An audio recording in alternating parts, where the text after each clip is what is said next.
Waldorgommiin kubbaa miilaa gareewwan waldaa ispoortii fayyaa magaalaa Adaamaa gidduutti gaggeeffamaa ture xumurame. Sirna cufiinsaa irratti kan argaman itti gaafatamaan waajjira dargaggoo fi ispoortii magaalaa Adaamaa obbo Mulgeetaa Qaabatoo akka jedhanitti dorgommichi gareewwan fayyaa magaalichaa gidduutti taasifamaa turuu himanii kaayyoon isaas walitti dhufeenya gareewwanii cimsuu fi garee cimaa magaalaa bakka bu'ee akka biyyaatti dorgomuu danda'u ijaaruufi jedhan.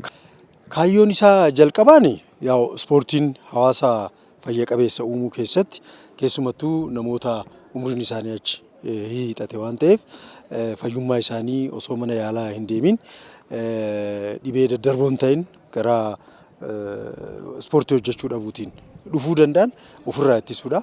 Karaa biraatiin immoo hawaasummaa isaanii, waliin jireenya isaanii, tokkummaa isaanii, amaluma isaa ispoortiin jaalala, ispoortiin waliin jireenya kana dabaluu keessatti shoora olaanaa qaba.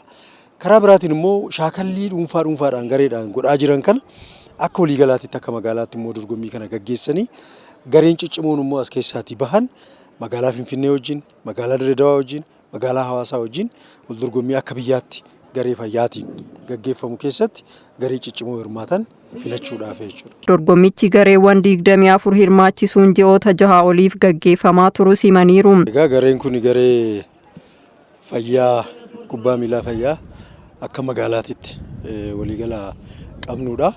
Waliigala gareen fayyaa nuti akka magaalaatti qindeessinee ispoortii kubbaa miilaa irratti sochoosaa jiru garee 43. Isaan keessaa garuu immoo dorgommii ammaa kana keessatti ulaagaalee jiru guutanii kan dorgomaa turan garee 24dha. Gareen 24 kun yoo xiqqaate ji'a 6 olitti turmaata wal dorgommii kana keessatti kaataagorii adda addaatiin taphachaa turanii jiranii jechuudha. Taphattoonni tokko yaada Adaamaa Broadcasting Servisiif kennaniin dorgommichi dandeettii fi muuxannoo isaanii kan gabbiseef ta'uu himuun fuuldurattis daran cimeetti fufuu akka qabu dubbataniiru. Abrahaam Mokonii naan jedhani Yohaana garee fayyaa Yohaana irraa. Dorgommiin kun asitti gaggeeffamuun isaa faayidaa garagaraatiif nu oola. Tokkoffaa dargaggeessi magaalaa kana keessa jiru fayyaa isaa ittiin eeggata.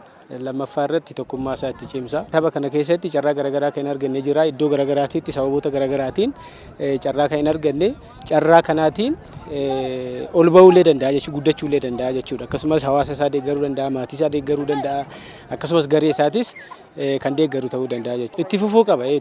Inni kun baay'ee barfate ariitiidhaan dafee akka dorgommiin kun gaggeeffamu gochuu irratti hojjechuu qaba jedhee yaada. ዮሴፍ ባላለው ከእውነት የጤና እግር ኳስ ቡድን ነው። ያው እንደዚህ አይነት ውድድሮች መዘጋጀታቸው ያው ወጣቱ ካልባሌ ቦታ ከሚያሳልፍ እንደዚህ አይነት ስፖርታዊ ውድድሮችን እንደገናም ደግሞ ጤናውን የሚጠብቅበትን መድረክ ነው። አብዛኛዎቹ እዚህ የጤና ቡድን ላይ የሚሳተፉት ከክለቦች እንዲሁም ከትልልቅ ቡድኖች ወደ ታችኛው ሌቭል ሲወርዱ ከህብረተሰቡ ጋራ ይሄንን ስፖርታዊ ውድድር እያደረጉ የሚቀጥሉበት ስለሆነ ለአብዛኛዎቹ ወጣቶች እንደ ማረፊያ ነው።